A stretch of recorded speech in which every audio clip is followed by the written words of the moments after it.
আসসালামু আলাইকুম। আজকে তৈরি করে দেখাচ্ছি ঝরঝরে ভুনা খিচুড়ির রেসিপি।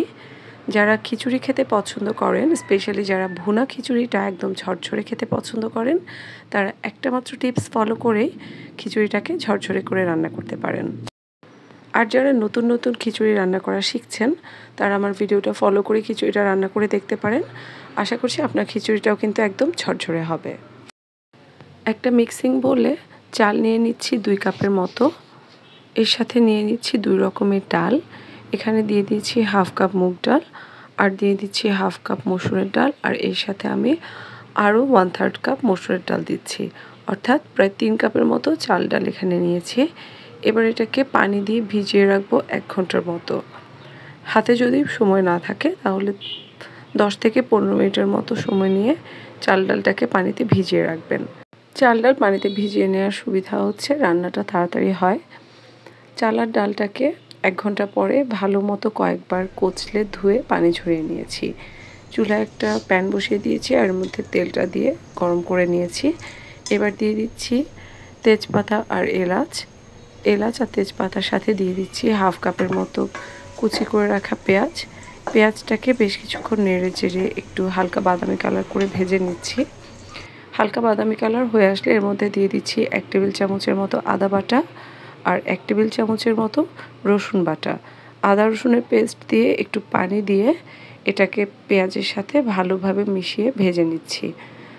এবার দিয়ে দিচ্ছি কিছু গুঁড়ো মশলা। এখানে দিয়ে দিচ্ছি 1 টেবিল চামচ লাল মরিচের গুঁড়ো, হাফ টেবিল চামচের মতো হলুদের গুঁড়ো, জিরা ধনিয়ার গুঁড়ো দিয়েছি 1 টেবিল চামচ, আর দিয়ে দিয়েছি 1 টেবিল চামচ চিকেন পাউডার। এবার একটু পানি দিয়ে মশলাটাকে ভালোভাবে কষিয়ে নিতে হবে। মশলাটাকে 4-5 মিনিটের মতো সময় নিয়ে কষিয়ে নিয়েছি। আর তেলটা যখন উপরে উঠে এসেছে তখন আমি চাল আর ডালটা দিয়ে দিচ্ছি। চাল আর ডাল থেকে পানিটা খুব ভালোভাবে ঝরিয়ে রাখতে হবে, তাহলে এটাকে খুব বেশিক্ষণ মশলার সাথে ভাজতে হবে না। 3-4 মিনিটের মতো চাল আর ডালটা মশলার সাথে ভেজে নিয়ে এখানে আমি পানি দিয়ে দিচ্ছি 6 কাপ। এখানে যেহেতু আমি 3 কাপ চাল ডাল নিয়েছি তাই 6 কাপ পরিমাণে পানি দিয়ে দিয়েছি। আর দিয়ে দিয়েছি পরিমাণ মতো লবণ, আর দিচ্ছি কিছু গোটা কাঁচামরিচ। 15 মিনিটের জন্য ঢাকনা দিয়ে ঢেকে দিয়েছি।